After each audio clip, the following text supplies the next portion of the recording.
Olá, hoje eu quero compartilhar com vocês um pouco sobre o livro de Marcos. O livro de Marcos foi escrito pelo seu autor Marcos. Muito provavelmente, os historiadores entendem que Marcos serviu apenas como um secretário, um escriba. E todo o conteúdo do livro de Marcos foi ditado por Pedro por meio de suas experiências e vivências que ele teve muito próximo ao Senhor Jesus. Marcos, que escreveu este livro, também é conhecido como João Marcos. E acredita-se que ele fez parte dos 72 discípulos que seguiram a Jesus. Marcos teve um privilégio de ter nascido num lar que servia ao Senhor Jesus, porque Marcos, em Atos 12:2, vai nos dizer que ele era filho de Maria. E Maria tinha o hábito de abrir as portas de sua casa para receber Jesus e seus discípulos. Então, a casa de Marcos era uma casa de oração, era uma casa que recebia Jesus e seus discípulos. Isso nós podemos comprovar pelo texto também em Atos, que fala que quando Pedro foi liberto da prisão, ele sai e vai para a casa de Maria, bate a porta e é atendido por uma mulher, por uma jovem, por uma moça chamada Rode. E nessa casa estavam reunidos os discípulos em oração. Então, Marcos teve o privilégio de crescer numa casa, vendo a Jesus, vendo a devoção de sua mãe.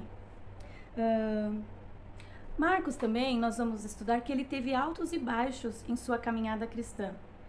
Não diferente de nós, que também temos em nossa caminhada diária altos e baixos. Marcos, como nós dissemos no início, muito provavelmente ele fez parte daqueles 72 discípulos que seguiram a Jesus, mas que também em um determinado momento deixaram de seguir a Jesus.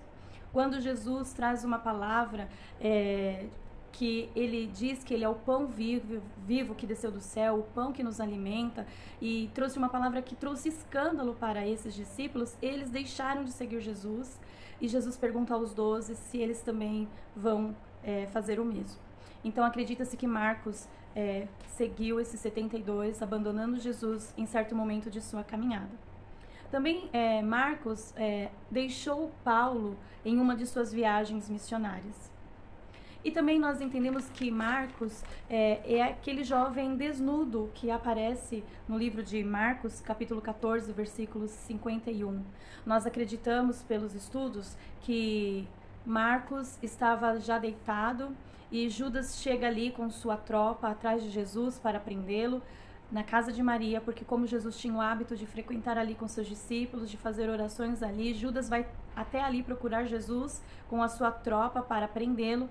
Não encontrando Jesus, Judas sai atrás de Jesus e Marcos então acorda e sai apressadamente, enrolado em lençol, para avisar a Jesus sobre a perseguição de Judas, ou até mesmo para espiar de longe e ver o que ia acontecer. Mas o que acontece? Os soldados encontram Marcos, tentam prendê-lo e ele, ao fugir, deixa o lençol e sai nu dali. Então, Marcos teve em sua trajetória esses momentos em que ele oscilou, fugiu e abandonou. Mas ele também é referido por Paulo como grande cooperador e grande consolação ao seu ministério. E Paulo pede para chamá-lo novamente, para que ele o acompanhe em suas viagens missionárias.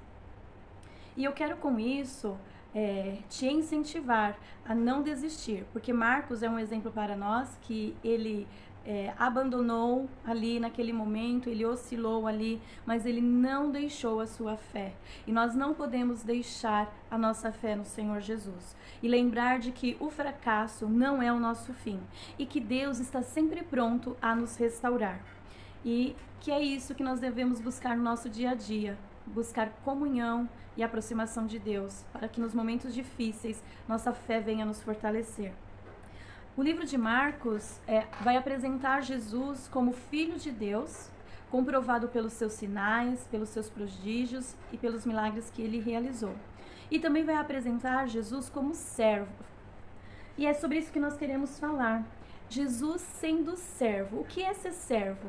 Nós pesquisamos no dicionário, pesquisamos na internet o significado de servo. E servo, resumidamente, é alguém dedicado ao próximo, mesmo em detrimento dos próprios interesses.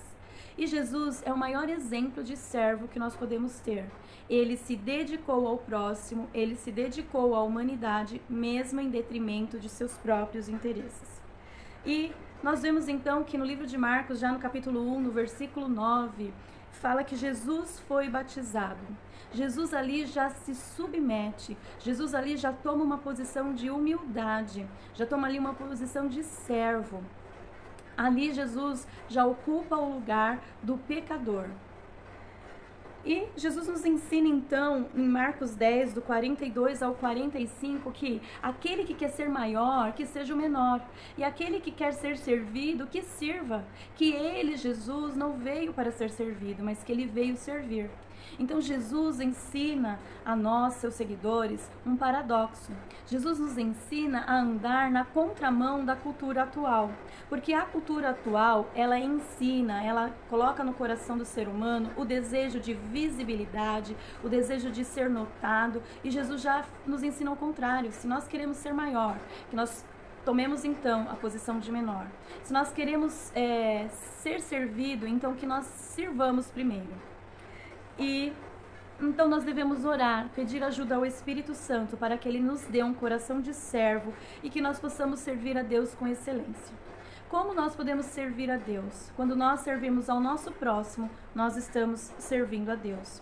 Nós temos isso muito claro na Bíblia, no texto que os discípulos perguntam: mas quando foi que nós te vimos nu e te vestimos? Mas quando foi que nós te vimos doente e fomos te visitar? Mas quando foi que nós te vimos com fome e demos de comer?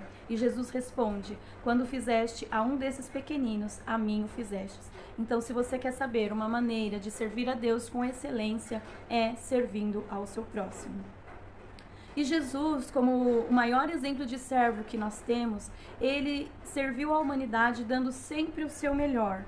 E o melhor que Jesus nos deu foi o perdão, os seus ensinamentos e libertação. E é sobre isso que nós vamos falar agora. O perdão. Jesus está sempre disposto a nos perdoar. E ele nos ensina na oração do Pai Nosso que nós temos que perdoar ao nosso próximo, assim como o Pai nos perdoa. Nós temos que perdoar, que o Pai nos perdoe, assim como nós perdoamos ao nosso próximo, ao nosso semelhante.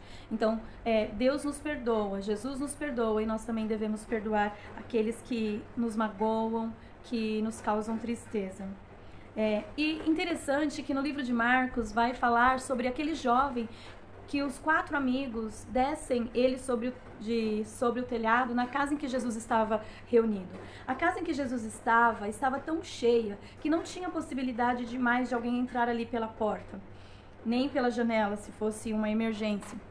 E os amigos do paralítico, então, resolvem abrir o telhado e descer o paralítico pelo telhado para que o paralítico tivesse um encontro com Jesus e fosse curado. É muito bom ter amigos assim, amigos que nos levam até o Senhor Jesus. E o interessante dessa história é que quando Jesus vê aquele paralítico, a primeira coisa que Jesus fala é: os teus pecados são perdoados.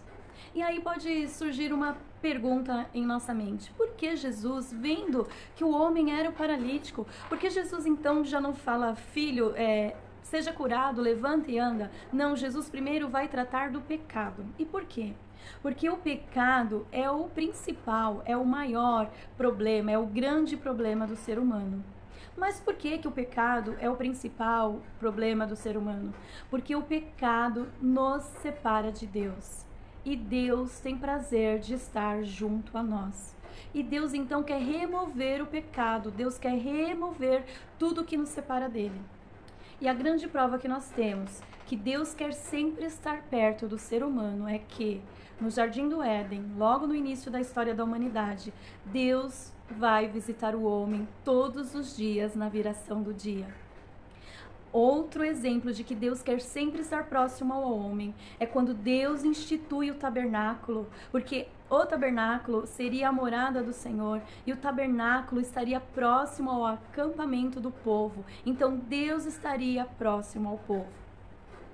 Outra vez que Deus mostra que quer estar muito próximo ao homem é quando ele envia Jesus Cristo, sendo Deus em forma de homem, encarnado para estar próximo de nós. Deus também envia o Espírito Santo para habitar em nós e estar conosco todos os dias. E Jesus virá nos buscar e nós estaremos com Ele para sempre. Tudo isso por quê? Porque Deus tem prazer, Deus tem o desejo, Deus quer estar junto a nós. Aleluia. E Jesus tem poder, Jesus tem autoridade para perdoar pecados. Você pode pedir perdão a Deus de seus pecados. O único pecado que não é perdoado é o pecado de blasfêmia contra o Espírito Santo. Os demais pecados, basta você se humilhar, se arrepender, pedir perdão a Deus, confessar, abandonar o pecado e Ele vai te perdoar. E dessa forma, quando nós recebemos o perdão de Deus, já que o pecado nos afasta de Deus, o perdão nos aproxima de Deus, o perdão nos reconcilia a Deus. E isso nos traz paz, isso nos traz alívio, isso nos traz esperança. E que nós possamos também perdoar o nosso próximo como Deus nos perdoa. E perdoar ao próximo não é questão de sentimento, questão se eu sinto que agora eu devo perdoar ou eu não sinto que devo perdoar. Perdoar é obediência, obediência a Deus e a sua palavra. O perdão é um processo que faz cessar a mágoa, a ira contra alguém ou contra nós mesmos. Muitas vezes nós temos que perdoar a nós mesmos. Nós muitas vezes não aceitamos que erramos, nos culpamos, nos penalizamos, mas existe um momento que nós temos que pedir perdão a Deus pelas nossas culpas e nos sentir perdoados e nos perdoar a nós também. E perdoar o nosso próximo, porque o perdão traz paz, traz alegria ao nosso coração e o perdão acaba com ressentimento, ou seja, o perdão faz com que nós foquemos naquilo que realmente importa, porque ressentimento, como a própria palavra diz, é ressentir, é sentir de novo, então você fica nessa prisão, ressentindo, e o perdão veio para nos libertar, veio para tirar o peso, o jugo e nos tornar livres na presença de Deus. Então Jesus é o maior exemplo de servo. Jesus quer nos ensinar a servir ao nosso próximo e na palavra de Deus tem vários exemplos, vários textos sobre isso. Eu te incentivo a anotar e depois ler na sua Bíblia. Em Filipenses capítulo 2, do versos 3 ao 8, Marcos capítulo 9, versículo 35, Mateus capítulo 23, versículo 11, João capítulo 12, versículo 26. Jesus nos ensina a servir com o nosso melhor. Ele não quer o nosso resto, Ele não quer o resto do nosso dia, o resto da nossa força. Ele não quer aquilo que sobra, Ele quer o nosso melhor. E isso Ele nos ensina através da história da viúva, através do fato ali que Jesus está observando as pessoas levarem sua oferta até o altar e muitos depositavam altas quantias em dinheiro e chega ali uma pobre viúva e deposita algumas moedinhas e Jesus diz, esta deu a melhor oferta. Como assim essa deu a melhor oferta? Ela deu apenas moedinhas. É porque os outros deram o resto, eles deram aquilo que sobraram. E aquilo que eles deram não vai fazer falta alguma. Agora, a pobre viúva, ela deu o seu melhor, ela deu tudo o que ela tinha. Ela não deu o que sobrava. E é assim que Deus quer de mim e de você, que nós demos a Ele o nosso melhor. O melhor do nosso dia, o melhor da nossa vida, o melhor das nossas forças. E aqui eu faço um parênteses que tem muitos jovens que falam, quando eu estiver mais velho eu vou servir a Jesus. E Jesus não quer o resto da sua vida, Jesus quer o melhor que você tem. E ajude a decidir-se a servir a Jesus com o seu melhor. E Jesus também nos ensina a servir com humildade.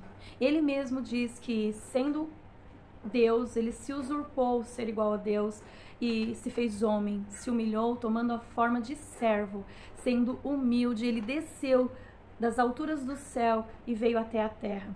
E a palavra humildade tem o seu original no grego humus. Humus significa terra, significa estar próximo ao solo. Isso é ser humilde, é ter pouca elevação, é desejar ter pouca elevação, é estar próximo do solo, próximo da terra, que é de onde nós viemos do pó e para o pó nós retornaremos. Mais uma vez aqui o ensinamento de Jesus, um paradoxo, um ensinamento na contramão da cultura atual, que incentiva o orgulho, incentiva a visibilidade, incentiva a notoriedade. Jesus nos ensina a ser humildes.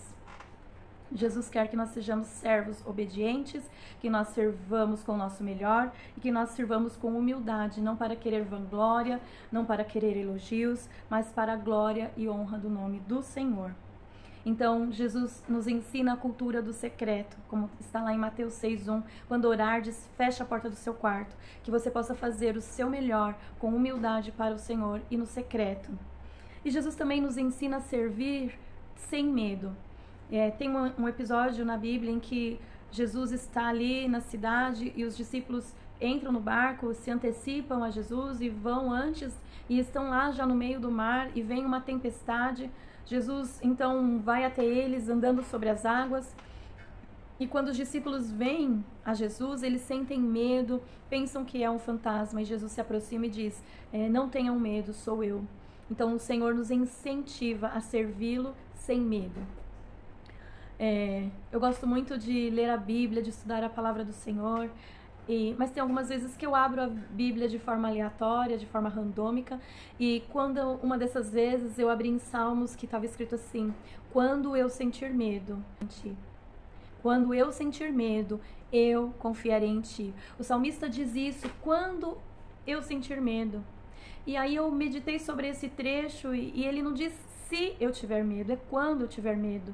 Em algum momento da nossa vida nós sentiremos medo, seja no desemprego, seja numa enfermidade, seja quando a morte chegar para uma pessoa que nós amamos tanto.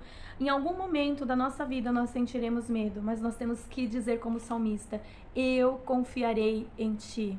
Eu confio em Deus, porque Ele é fiel, Ele é justo, Ele é verdadeiro, Ele é amoroso e sempre está conosco, pelejando conosco as nossas guerras, as nossas batalhas diárias, nos dando força e vigor. E Jesus não veio então ao mundo para receber aplausos, para receber notoriedade. Ele veio ao mundo realizar a obra de Deus. Que essa seja a nossa motivação de sermos servos, que seja a motivação de realizar a obra de Deus de forma excelente, da melhor forma, com humildade para a glória do Senhor. Então Jesus oferece o seu melhor, só para recapitular, ele oferece o perdão, ele oferece ensinamento e ele oferece libertação.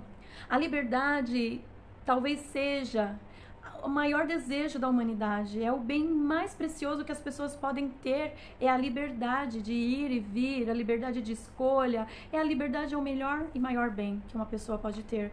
E em Marcos vai nos contar a história de um endemoniado de Gadareno que se apresentava ali na cidade, presos em correntes, sendo uma pessoa de situação de rua, como se nós trouxemos para a cultura atual, uma pessoa maltrapilha, uma pessoa sem higiene, com odor.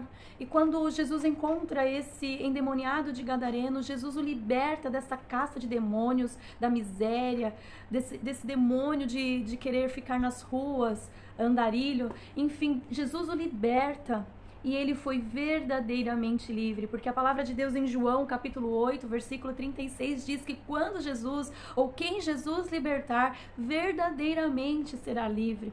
E Jesus liberta então o endemoniado de Gadareno, e tempos depois, as pessoas podem vê-lo andando limpo, vestido, com a mente sã, porque ele foi realmente liberto pelo Senhor.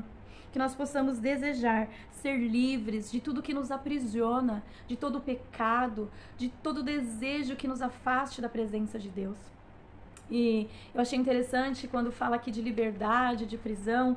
Eu li um livro do Max Lucado que chama Aliviando a Bagagem, e lá vai falar sobre a prisão do querer. Muitas mulheres às vezes estão nessa prisão, né? Algumas pessoas ficam presas nessa prisão, sempre a prisão do querer, sempre querendo alguma coisa, sempre querendo. Um dia quer uma roupa, e depois que conquista aquela roupa, quer um melhor emprego, depois que conquista aquele emprego, quer um carro, e depois sempre preso na prisão do querer. Nunca chega a um estado de satisfação e de gratidão. Que nós possamos ter gratidão no nosso coração, sermos satisfeitos com aquilo que o Senhor tem providenciado às nossas vidas, porque o emprego novo um dia vai se tornar um emprego velho, aquela roupa que você tanto queria vai se tornar uma roupa fora da moda, aquele carro novo vai perder o cheirinho de novo, e nós estaremos novamente presos na prisão do querer. Mas que nós possamos ser livres de toda a prisão e lembrar do Salmo 23 que diz: o Senhor é o meu pastor e de nada tenho falta, nele eu tenho satisfação, nele eu tenho alegria. Amém? Glória a Deus. Então, essa lição que nós aprendemos hoje sobre Jesus como servo lá no livro de Marcos. Eu te incentivo a ler o livro de Marcos. O livro de Marcos, acredita-se que foi um dos primeiros daquele conjunto de livros sinóticos, né, que Mateus, Marcos e Lucas fazem parte dos livros sinóticos, ou seja, os livros que apresentam mais semelhanças entre si. Marcos foi o primeiro a ser escrito, ele é o mais breve desses 3 livros. Eu te incentivo a estudar a palavra do Senhor, porque ela é maravilhosa, ela traz luz para o nosso caminho, traz vida para nós todos os dias. Um beijo e até a próxima.